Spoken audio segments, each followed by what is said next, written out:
y nos pareció una persona, como no habíamos conocido otra igual, y nos pareció una persona que quisiéramos ser como él. Queremos ser discípulos del Maestro. Nos cueste todo, pero queremos ser discípulos del Maestro. Y esta mañana vamos a aprovechar, vamos a jugar un ratito, ¿vale? Os veo con máscaras serias. Así que vamos a jugar un ratito. Si alguien conoce el juego, todo el mundo tiene un globo con su nombre puesto. Falta, ¿no? Por ahí lo tiene ahí. ¿Le falta a alguien? Todos tenéis, ¿verdad? Vale. Si alguien conoce este juego, silencio, simplemente tiene que seguir las instrucciones. Primera instrucción, silencio total. Nadie habla. Al que hable, se queda sin premio. Y vamos a hacer una cosa ahora. No os preocupéis por los globos. Los globos los hemos llenado esta mañana, pero no a pulmón. O sea que si un globo revienta, no van a salir esas partículas, va a salir el aire del hinchador. Si alguien no quiere participar, porque vamos a tener que movernos un poco, no pasa nada, se puede quedar en su sitio, no hay ningún problema. Vamos a lanzar los globos, se tienen que mover lo máximo posible, lo más lejos de donde estés. Así que todos vamos a poner de pie, vamos a tirar los globos, vamos a darle patadas que salgan al aire. Y tenéis los 30 segundos para eso. Pero fuerte ahí, que se vea. Primero de los globos, en silencio. En silencio. Tienen que irse lo más lejos posible de vosotros. Más lejos. Sí, cuidado. ¿Qué haces?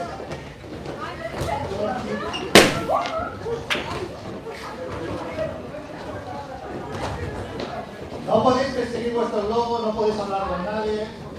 Ahí dándolo todo patadas a todos los globos que conocéis. Fuera. Nadie persigue su globo, ¿eh? Nadie.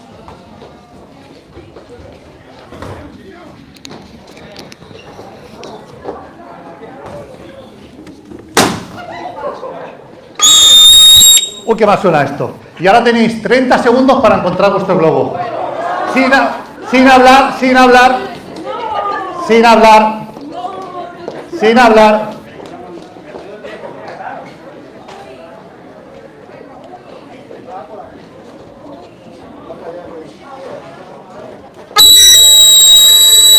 Tiempo, se acabó el tiempo, todo el mundo a su sitio. Todo el mundo a su sitio. ¿Quién ha encontrado su globo? Que lo levante. Ah, se ha explotado. Alguien te lo ha pisado. Vale, ¿quién ha sido el primero en encontrar su globo? Tú. Premio. No hay premios para todos, solo para el primero. Tu premio, enhorabuena.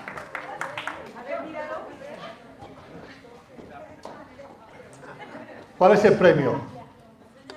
Enseña el premio, que lo quieren ver.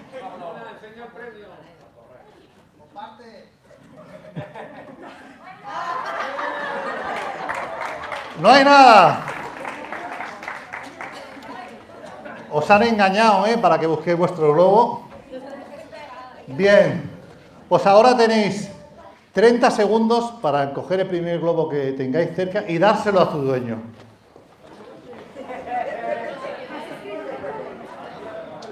Carlos, el brasileño. Mira, por ahí viene. Carlos. Tic tac, queda poco.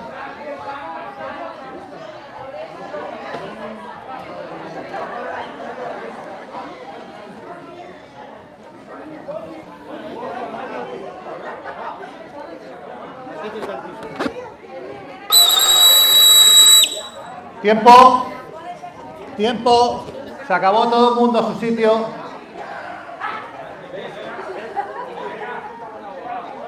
Ya.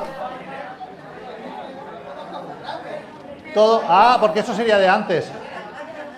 Todo el mundo, ya, se acabó, todo el mundo a su sitio. Sentados. Silencio. ¿Hay alguien que no tenga su globo? ¿A quién? ¿Cómo te llamas? Yamelis, no habrá explotado. ¿Alguien encuentra globo de Amelis por ahí? Rápido. Si no, es que ha explotado, ¿eh?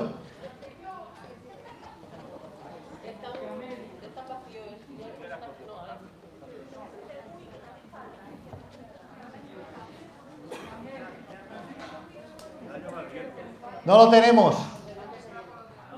Alguien te la ha pisado y te la ha explotado. Bueno, acabó el juego. No está, es una... ¿Lo tiene? Ah, vale, menos mal. Alexis como siempre me hace algo de trampa. Hace magia. Bien, vamos a leer un pasaje. ¿Quién tiene una Biblia a mano? ¿De papel, electrónica? Venga, tú misma, Rosana. Busca Hechos, capítulo 4836. Hechos, capítulo 4836, por si alguien no lo ha oído bien. Versículos de 12 a 14. Hechos 4836, del 12 al 14. ¿Cómo que no existe? Yo lo tengo aquí. Bueno, pues lo leo yo. Igual es que no es un escrito canónico. Dice, entonces, despedida la gente, entró Jesús en la casa y acercándole él a sus discípulos, le dijeron, explícanos la parábola de los globos. Respondiendo él les dijo, los globos son vuestra vida. El minuto para buscarlos es lo que dura vuestra vida, apenas un suspiro. Y la voz que os decía que busquéis únicamente vuestro globo era la voz del príncipe de este mundo, sin dejaros hablar con otros. Las prisas, esos globos que han explotado, y no encontrar tu propio globo es el afán de esta vida y la frustración por una vida desperdiciada buscando vuestra propia felicidad, sin importar lo que pasa a vuestro alrededor. Incluso aquellos que han encontrado su propio globo quedaron desencantados a comprobar que el premio no era nada y que habían desperdiciado su vida de una forma egoísta. En cambio, el reino de Dios es la alternativa a esa búsqueda individual. Es compañerismo en armonía, el silencio se ha cambiado por alegría, el egoísmo por servicio, la frustración por gozo. El reino de Dios es justicia y equidad. Todos han encontrado el sentido a su vida, todos tienen ahora su vida en sus manos y no hay frustración, pues en esa búsqueda no están solos, están acompañados por todo un cuerpo que trabaja conjuntamente para que nadie quedase excluido. Bien. Bueno, pues hasta aquí la predicación de hoy, que el Señor os bendiga, que tengáis un buen domingo. Yo me voy, ¿no?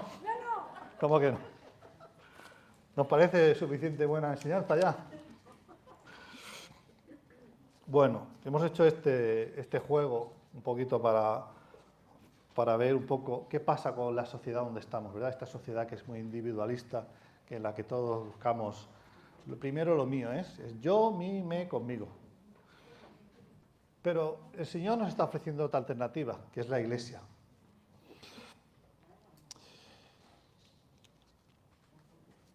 Y la Iglesia es un modelo diferente de sociedad, un modelo diferente donde buscamos el bien del otro, donde practicamos el amor, practicamos la justicia, la misericordia y buscamos el bien de los demás.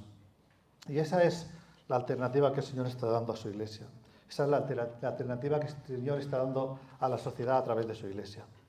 Ahora sí, ya vamos a pasar a leer un texto canónico reconocido por todos los teólogos, no uno inventado por mí, disculpadme la bromita. Hebreos 10, de 24 al 25. Y considerémonos los unos a los otros para estimularnos al amor y a las buenas obras, no dejando de congregarse como algunos tienen por costumbre, sino exhortándonos y tanto más cuando vemos que aquel día se acerca. Y otro más, que es Juan 13, 34, 35. Un nuevo mandamiento os doy, que os améis los unos a los otros como yo os he amado. Que también os améis los unos a los otros. En esto conocerán que sois mis discípulos, si tuvierais amor los unos con los otros. En vez de esta sociedad individualista, donde cada uno buscamos nuestras propias metas, donde dejamos pasar muchas veces esas oportunidades. ¿Cuántos globos hemos pasado de nuestro lado buscando solamente el nuestro, verdad? Donde si hace falta pisar a un globo, lo pisamos. Donde buscamos al final un premio que no es nada, que no lleva a ningún sitio. Frente a esa sociedad individualista, decía, la iglesia es una iglesia de compañerismo. Esa es la iglesia que Dios ha diseñado. Ese es el modelo que el Señor está proponiendo a través de su iglesia. Un modelo donde nadie se queda fuera, donde todos, usando nuestros dones y capacidades, ofrecemos una alternativa diferente.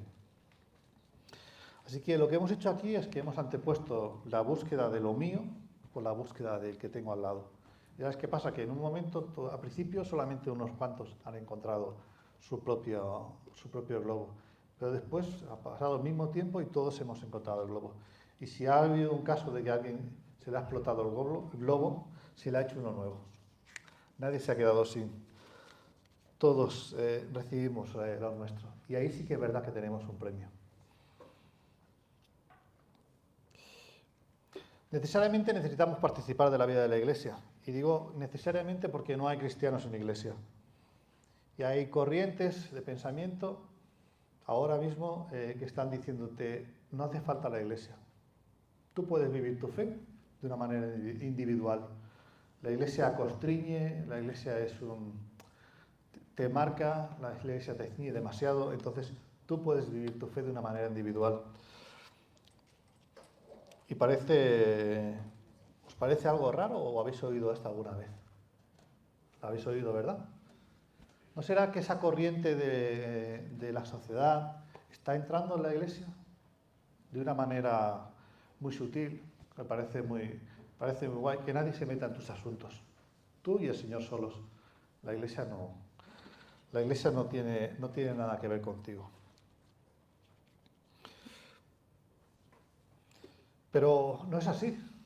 Y dejarme que lo argumente un poquito más adelante.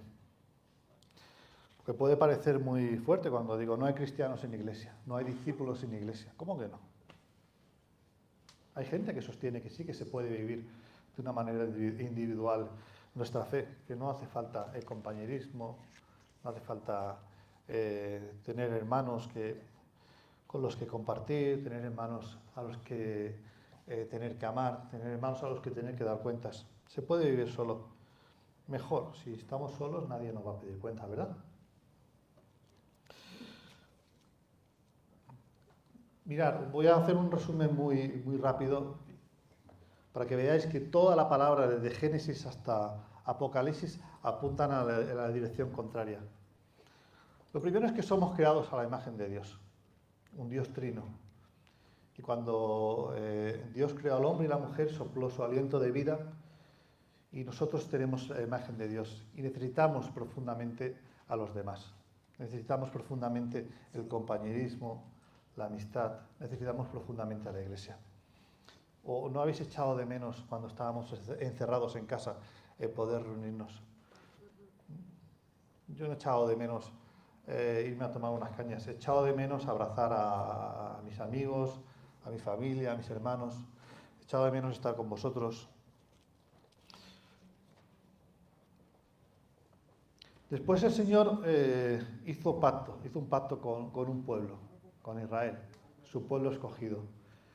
Y ese pacto en el Antiguo Testamento es la sombra y el reflejo de lo que vendría a ser después la Iglesia, después con el pacto que estableció Jesús.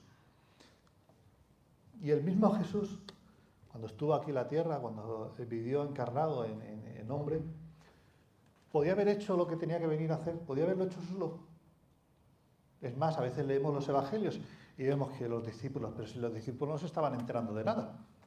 A veces parecían más una molestia, ¿verdad?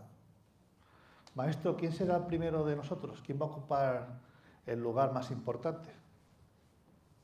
Muchas veces parecía que no se estaban enterando de nada, pero aún así Jesús lo que viene a hacer a la tierra, viene a entregarse, a dar su vida por nosotros, a establecer un nuevo pacto, a que tengamos perdón, a que tengamos reconciliación con el Padre. Y no lo hace solo. tiene un equipo trabajando con él, tiene el embrión de lo que es la iglesia.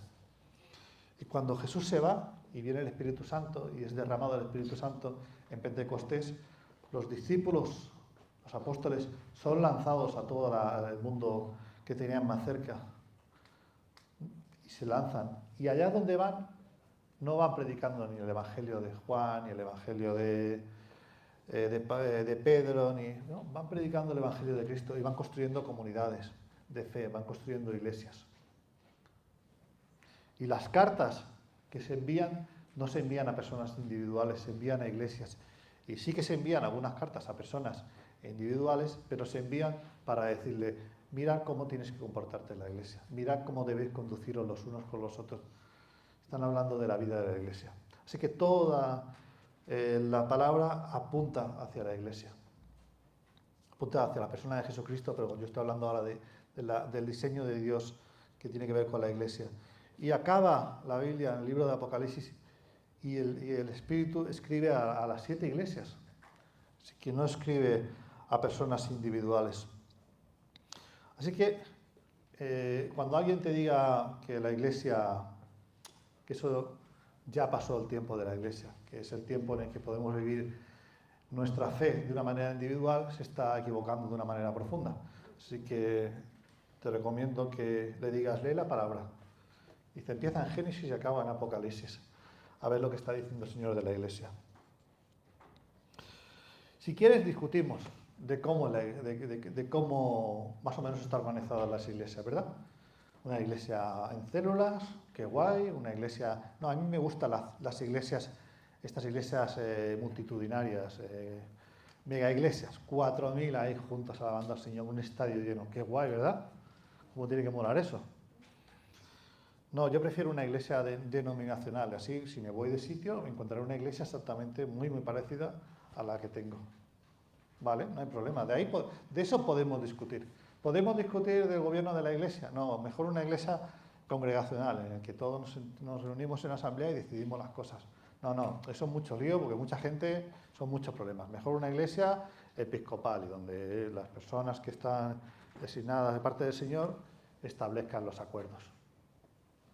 Podemos discutir de la alabanza, de que si bautizar a los niños más pequeños, se esperará que tengan una edad, podemos discutir de la indumentaria, podemos discutir de muchas cosas.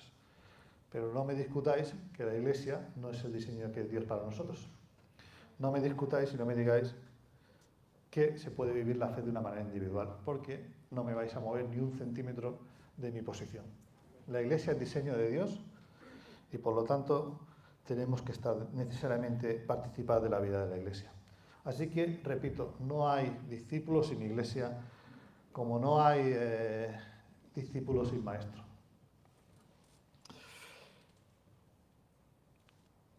El plan de salvación no es individual.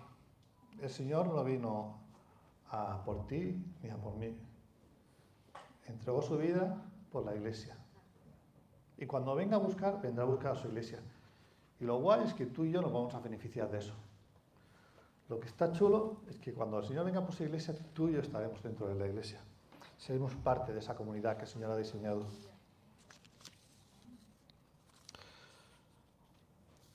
Así que si todos estamos de acuerdo que la iglesia es diseño de Dios y que sus discípulos tienen que vivir una fe en comunidad, que no se puede vivir una fe individual, vamos a ver qué es la iglesia. Un pastor alemán durante la dictadura nazi, Bonhoeffer, decía que la iglesia es comunión en Jesucristo y por Jesucristo. O sea, en palabras un poco más sencillas, nos reunimos en torno a la figura de Jesús y esa necesidad de compañerismo parte de esa búsqueda común. Buscamos juntos saber lo que Jesús quiere, saber lo que Dios quiere para nuestras vidas. Queremos ser como el Maestro. Y nos reunimos solamente, tenemos tenemos común unión, porque Jesús pagó el precio en la cruz. Porque tenemos su Espíritu Santo.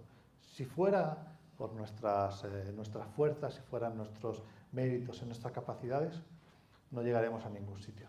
O sea que nos reunimos en Jesucristo y por Jesucristo. Eso es la iglesia. La iglesia es cuando tú me miras y estás viendo a alguien que el Señor ha rescatado de la muerte y que ha pagado el precio más alto y que me ha otorgado una dignidad inigualable. La iglesia es cuando yo te miro y veo lo mismo en ti. Eso es la iglesia. Cuando miramos con los ojos de Dios. Se partió el velo y ya no hay separación. Ahora tenemos ese acceso libre al Padre. Y el Padre nos está viendo a través de la sangre de Cristo que nos cubre, que nos ha limpiado de todo pecado.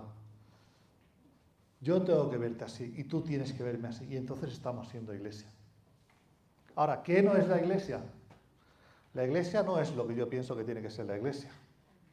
La iglesia no es lo que tú piensas que tiene que ser la iglesia, porque si la iglesia fuera como yo la intuyo, como yo la pienso, como yo la hubiera diseñado, igual es una iglesia en la que hay mucho estudio bíblico.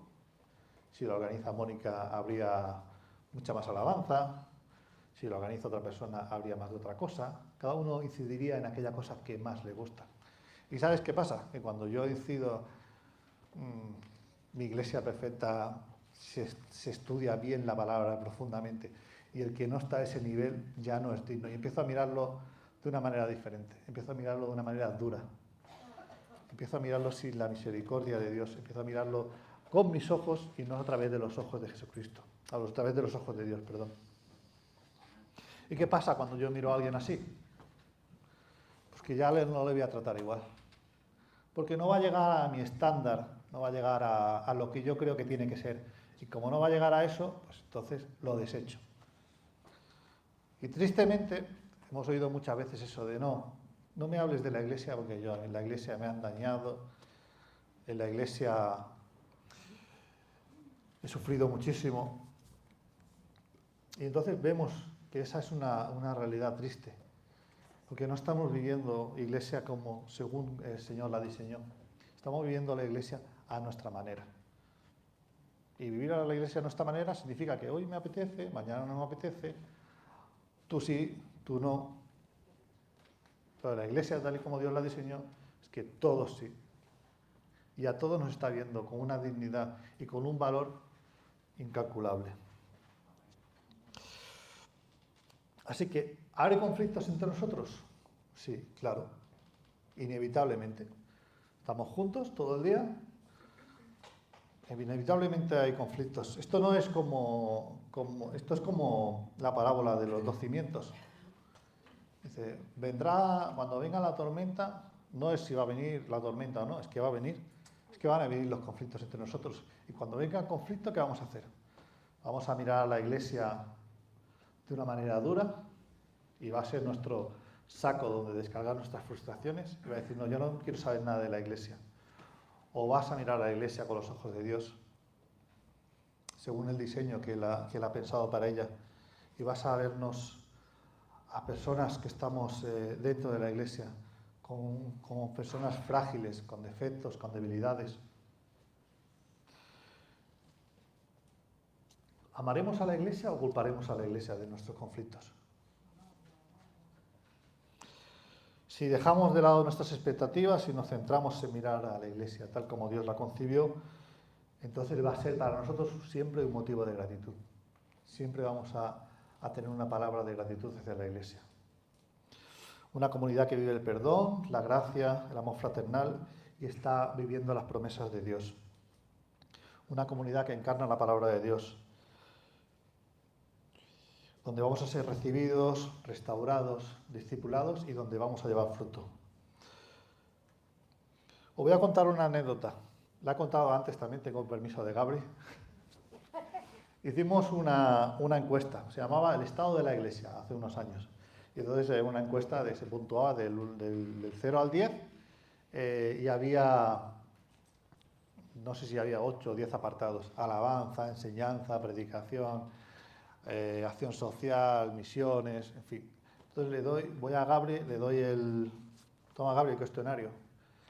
Creo que eran como 100 preguntas.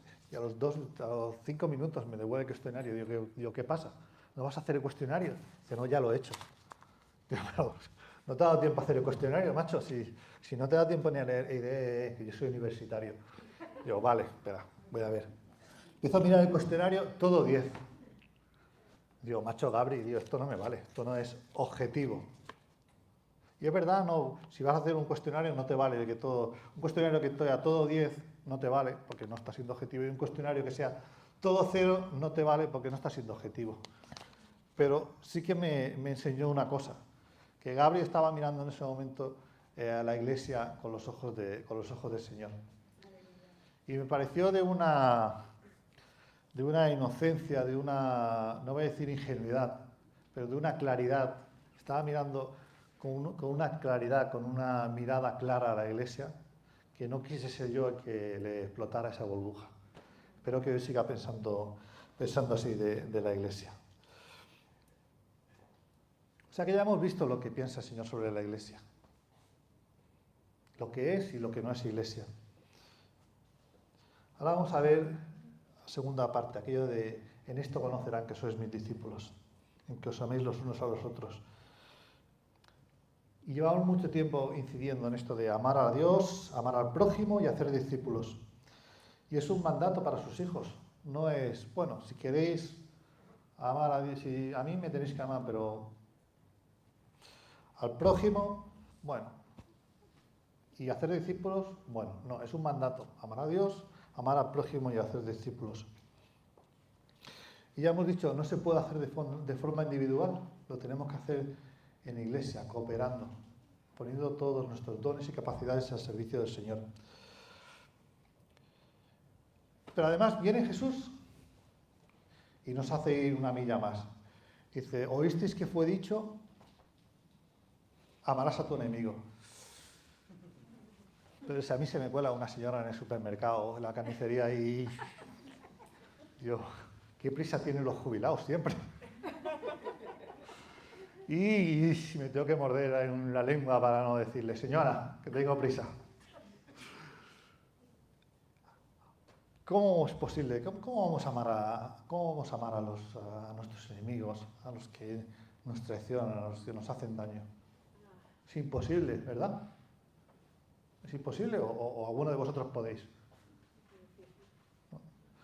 Yo solo he encontrado una manera, y es que dejando que el Espíritu Santo me ayude a hacerlo.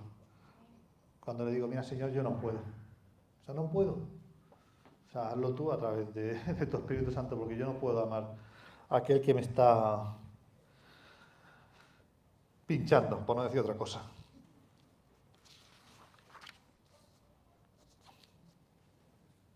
Queremos ser como el Maestro, hemos hablado de ser discípulos, ¿verdad? Queremos ser como el Maestro. Vamos a ver un poco las motivaciones que nos tienen que mover para amar al prójimo. Porque amar al prójimo no es una transacción. Yo te doy, tú me das. No, eso está guay, eso es fácil. Eso no nos hace falta casi el Espíritu Santo para eso. Amar al que te cae bien. Bien. Pero ¿qué pasaba con Jesús? ¿Cuántas veces Jesús bendijo a otros, sanó, enseñó, dio de comer y no recibió nada a cambio? Y lo hizo igual para todos, para aquellos que le seguían y para aquellos que no. Llegaron 10 leprosos, los sanó y solamente uno volvió. Uno volvió, se postró a adorarles, pero los otros 9, oye, como si llovía. Jesús entró en Jerusalén y una multitud, ¿verdad? Todos tenéis esa imagen. Hosana al Hijo de David, bendito el que viene en el nombre del Señor, ¿verdad? Y venga ahí a extender las palmas en las calles y Jesús montado en aquella borriquilla entrando en Jerusalén. 3 días después estaban gritando, ¡crucifícale! En el patio de Pilatos, ¿verdad?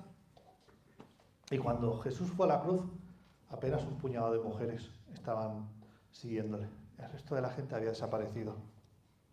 Y no por eso dejó de hacer lo que había venido a hacer, ¿verdad?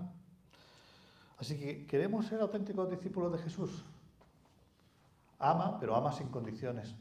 No vamos a hacer prosélitos, no queremos hacer seguidores. Amamos a la gente y les vamos a bendecir. Y cuando tengamos oportunidad, como esos lobos que han ido pasando, vamos a ir y vamos a decir, toma. Pero si no te conozco, pero si casi no tenemos relación, ¿qué? Toma. Te puedes encontrar agradecimiento, indiferencia, desagradecimiento, da igual lo que nos encontremos. ¿No se encontró acaso Jesús lo mismo? ¿No queremos ser como el Maestro? Pues hagámoslos. No queremos, como decía, seguidores nuestros, no queremos prosélitos, queremos auténticos discípulos. Queremos decirle, mira, este es Jesús. Me sacó de la droga, me sacó de una vida decadente, sanó mi enfermedad, ha transformado mi vida, me ha dado la vuelta como un calcetín. Te lo presento. Ya, se acabó nuestro trabajo. Llega un momento en el que Jesús le dirá a esa persona, ¿qué buscas? Y él le responderá. No es tarea nuestra.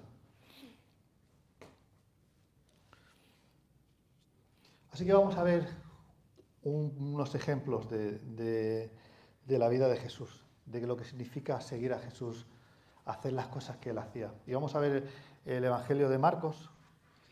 A Marcos se le representa como el león en la tradición cristiana, porque el Evangelio de Marcos se podría llamar bien el Evangelio los hechos de la vida de Jesús, porque si os fijáis, está constantemente moviéndose de un lado a otro, de un lado a otro, no para. Entonces los discípulos o estaban muy atentos o se perdía lo que Jesús estaba haciendo. Y voy a leer algunos pasajes de los capítulos 1 y 2 de Marcos. Andando junto al mar de Galilea vio a Simón y Andrés, y justo en ese momento se produce el llamamiento de Simón y Andrés. Pasando por allí, llamamiento de Juan y Jacobo, y entraron en Capernaum, enseñanza. A salir de la sinagoga, sanación de la suegra de Pedro. Levantándose muy de mañana, siendo aún muy oscuro, salió y se fue. Un tiempo de oración. Vamos a los lugares vecinos. Predicación de las buenas noticias. Vino a él un leproso, sanación. Entró otra vez en Capernaum, sanación de paralítico en medio de su enseñanza. Después volvió a salir al mar y al pasar, enseñanza y llamamiento de Mateo. Aconteció que al pasar él por los sembrados, enseñanza. Otra vez entró Jesús en la sinagoga, sanación del hombre de la mano seca. Y vemos a un Jesús en constante movimiento. No sé si está quieto. Yo imagino a los discípulos que estarían medio locos, ¿no? Intentando seguir el ritmo ese frenético. No se paraba en ningún sitio, ¿verdad? Tomando buena nota, aprendiendo, viendo cómo hacía su maestro. Y hay tres cosas que yo voy a destacar de todo este movimiento. Andando, pasando, entraron a salir, levantándose, salió, se fue, vamos, vino, entró, volvió a salir, al pasar, entró, ¿ves? Jesús está todo el rato moviéndose. Y la primera cosa es que hay que seguir a Jesús. No vale con que un día hayas tenido un encuentro con Jesús. Si un día tuviste un encuentro con Jesús y no le sigues buscando, ¿sabes qué va a pasar? Que ya no va a estar ahí donde estaba. Y aquello va a ser una experiencia que tú tuviste un día y te vas a ir secando, hasta que un día te mueras, porque aquello va a ser un recuerdo.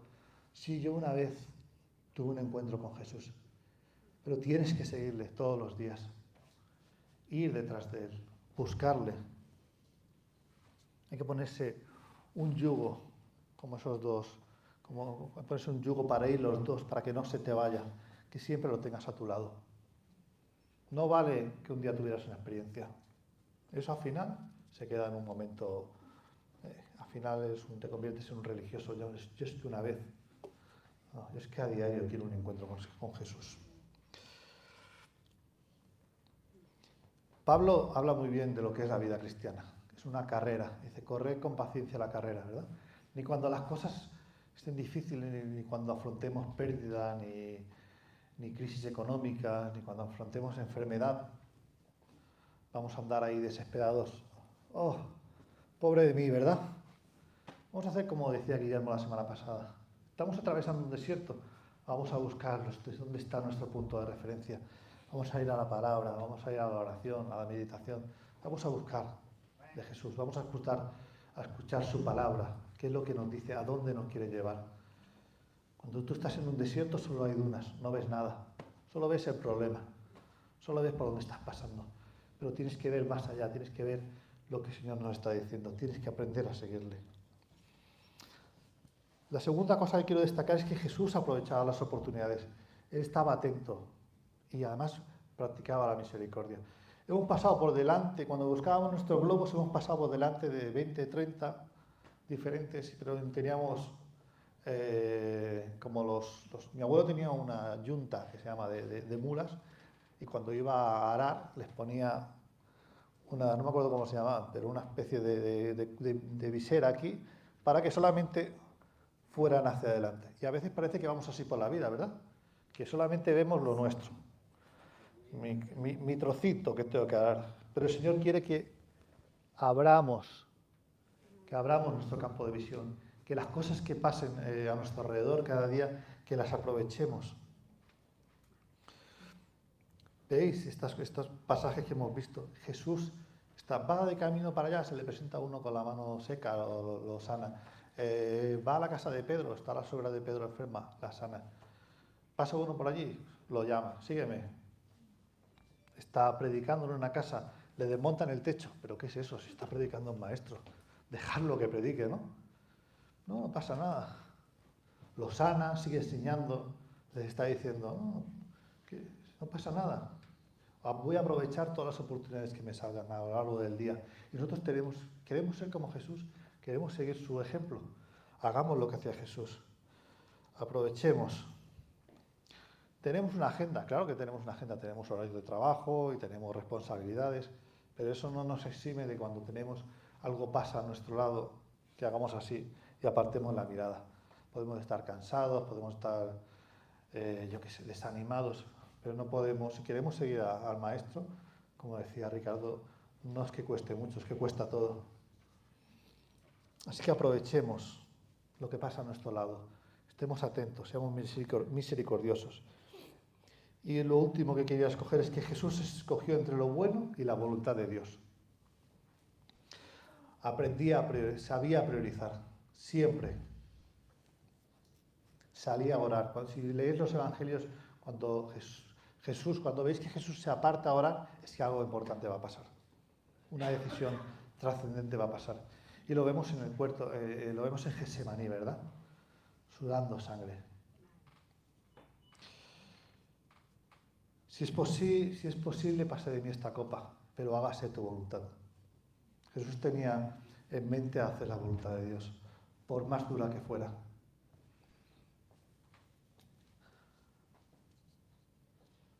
Que pase de mí esta copa, que significa que no quiero verme en ese madero azotado, una muerte indigna, al único que no tenía culpa, al único que no tenía pecado, soportando todo el peso de nuestros pecados.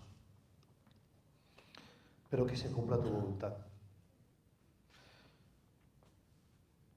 Y nosotros muchas veces nos estamos preguntando, ¿estaremos haciendo la voluntad del Señor? Porque escoger entre lo bueno y lo malo es sencillo, pero escoger entre lo bueno y la voluntad de Dios a veces cuesta. Pero tenemos que aprender como Jesús a depender de Dios, a buscarle y que su voluntad sea hecha en nuestras vidas. Así que, ¿quieres ser como Jesús? Te vuelvo a preguntar hoy. ¿Quieres parecerte al Maestro? Haz las cosas que él hacía. Tenemos al Espíritu Santo que nos capacita.